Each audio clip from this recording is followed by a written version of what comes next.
National income computation में अभी तक के वीडियोस में अपन ने सारे न्यूमेरिकल्स वगैरह समझ लिए. Moreover, we also understand the topics related to the transactions, how we treat in estimating national income as well as domestic income. इस पर्टिकुलर वीडियो में now we are going to start with the another topic that is the precautions while estimating national income. एक बात समझना बेटा, आप कोई सा भी मेथड यूज कर रहे हो, either you are using a method of calculating national income by value added और से इनकम और से expenditure, any of the method that you are using while estimating the national income, these are the general precautions that you need to use in estimating national income.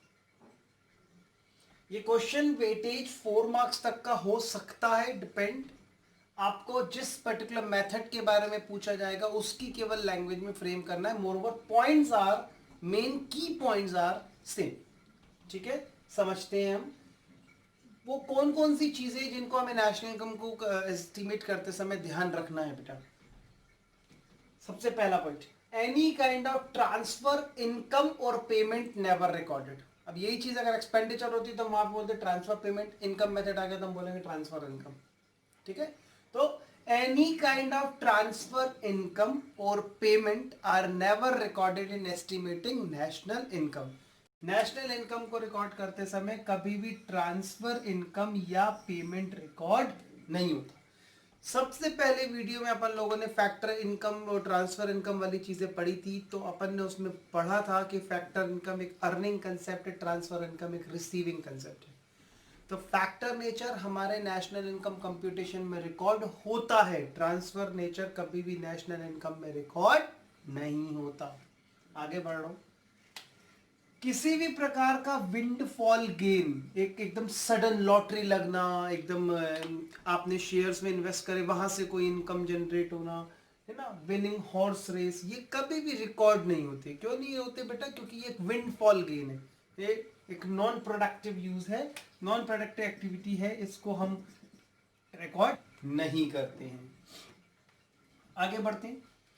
Any kind of purchase and sale of second hand goods never recorded. देखो, अगर मानकर चलो मैं बोलूं कि मैंने एक flat purchase करा, मैंने असेट बना ली, बट ऑब्वियस वो रिकॉर्ड होगा. अब लेकिन अगर परचेज और सेल है लेकिन वहां पे सेकंड हैंड गुड्स है, फिर वो सेकंड हैंड बाइक हो, सेकंड हैंड कार हो, सेकंड हैंड फ्लैट हो, लेट अस सपोज, वो रिकॉर्ड नहीं होगा बेटा. क्योंकि वो जब सबसे पहली बार परचेज और सेल हुआ होगा तब वो रिकॉर्ड हो गया होगा. तो ये डबल काउंटिंग को अवॉइड करने के लिए किया जाता है, क्योंकि इससे क्या होता है ना कि वो चीज 2 बार रिकॉर्ड हो गई तो फिर तो गलत एस्टिमेट हो जाएगा ना. तो इसीलिए किसी भी प्रकार का, यानी कि any kind of purchase and sale of second hand goods are never recorded while estimating national income. आगे बढ़ता हूं. वैल्यू एडेड मेथड में अपन ने एक चीज पढ़ी थी, service produce for self consumption कभी रिकॉर्ड नहीं होगा, लेकिन goods produce for self consumption record होता है. ठीक है, यहां पे बहुत ध्यान देना. Services produce for self consumption कभी भी रिकॉर्ड नहीं होता, because it is tough to estimate the services, the value of services. It is tough to evaluate the value of services, but goods produced for self consumption are always recorded. Next, commission.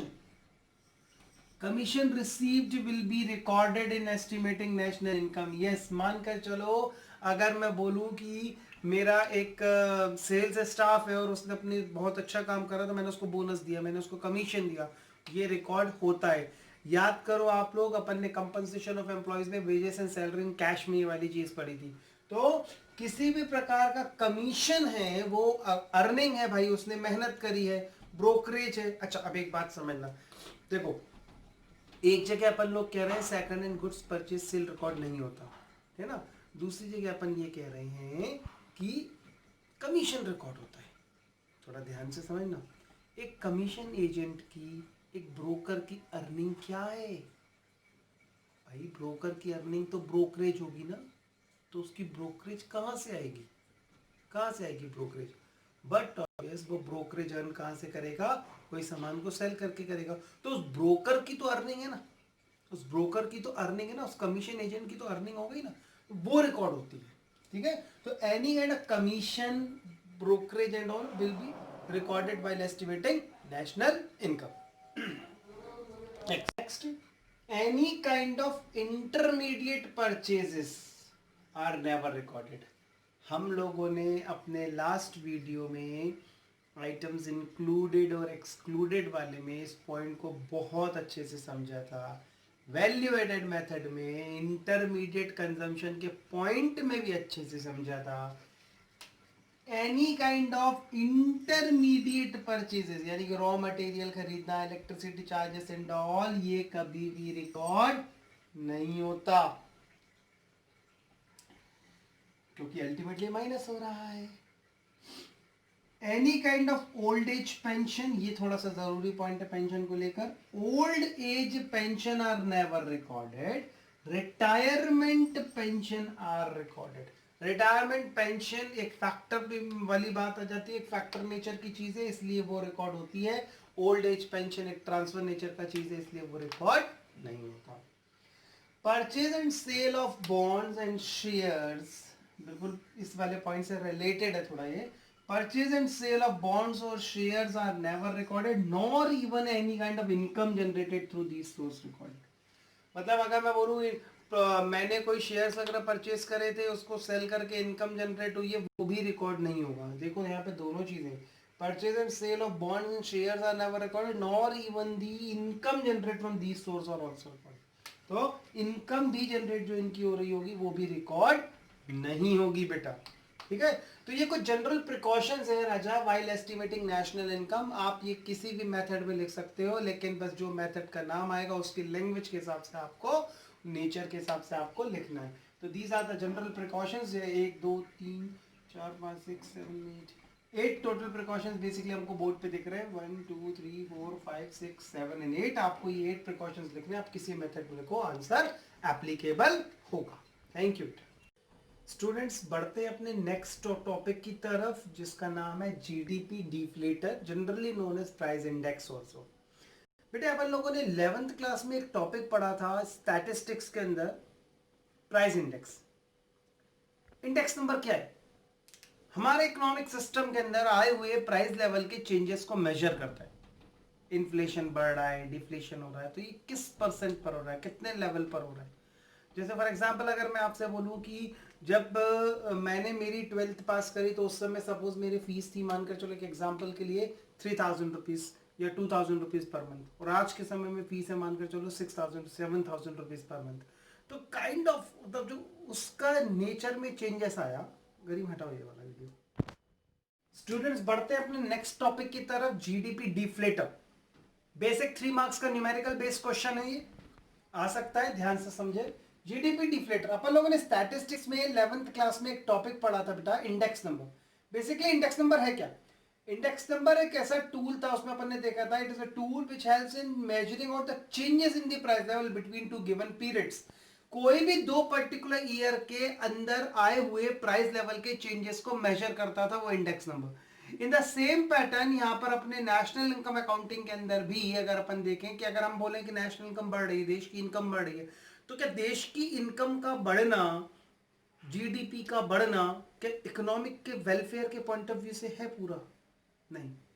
हर बार ये कहना कि देश की GDP बढ़ा, national income बढ़ा तो economic welfare हो रहा होगा, ये थोड़ा सा गलत है बोलना, क्योंकि पर कैपिटा इनकम किस लेवल पर बढ़ रही है, कम हो रही है, और availability of goods and services सारे लोगों को हो रही है, नहीं हो रही है, काफ़ी चीज़ें बेसिक थियोरेटिकल चीज़ है, अपन उसको समझते हैं। लेकिन यहाँ डिफ्लेटर के कंसेप्ट से अगर अपन समझे तो इन्फ्लेशन भी तो हो रहा है। पहले के समय में जो प्राइस लेवल था, आज के समय में जो प्राइस लेवल है, उसमें there is a vast difference. अब ये डिफ्लेटर है क्या? एक ऐसा tool which helps in measuring out the average level of price change that make up a GDP, जो हमारे जीडीपी को बनाता है।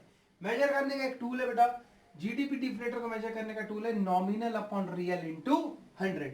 Nominal GDP upon real GDP into 100। अब इसमें दो चीजें, नॉमिनल और रियल। अब ये क्या होती है एक एक करके समझते हैं। रियल जीडीपी, जब कभी भी जीडीपी को अपन कांस्टेंट यानी कि बेस ईयर के प्राइस लेवल में मेजर करते हैं, that is real GDP. When the GDP is estimated at base year price level. Nominal when the GDP is estimated at current year price level. आज के समय के प्राइस लेवल पर अगर अपन मेजर करें तो ये हो गया करंट ईयर. ठीक है. अब वैसे फिलहाल अभी बेस ईयर की बात करूं तो जो क्वेश्चन के हिसाब से प्रीवियस ईयर का जो भी दिया होगा वो अपने आप में बेस ईयर होगा, अदरवाइज क्वेश्चन क्लियर करेगा कि बेस ईयर कौन सा है. नाउ एक मैंने आपको समझाने के लिए छोटा सा एग्जांपल लिया है. यहाँ पर 3 वेरिएबल हैं, ईयर दिए हुए हैं, प्रोडक्शन दिया है, पर यूनिट का प्राइस दिया हुआ है. 2010 में हमने 200 यूनिट्स प्रोड्यूस करी. सपोज एग्जांपल के लिए मानकर चलो 200 यूनिट्स ऑफ मार्कर प्रोड्यूस करेंगे, एग्जांपल दे रहा हूँ. 2018 में हमने 300 यूनिट्स ऑफ मार्कर प्रोड्यूस करे. 2010 में उसका प्राइस था 10 रुपीज पर यूनिट और 2018 में सपोज 15 रुपीज पर यूनिट. अब रियल जीडीपी क्या पड़ा था? When the current year production into base year price. ये लिखा है ना बेस ईयर प्राइस. हमारा प्रीवियस ईयर क्या हो गया, इसमें 2010 क्या हो गया, बेस ईयर हो गया.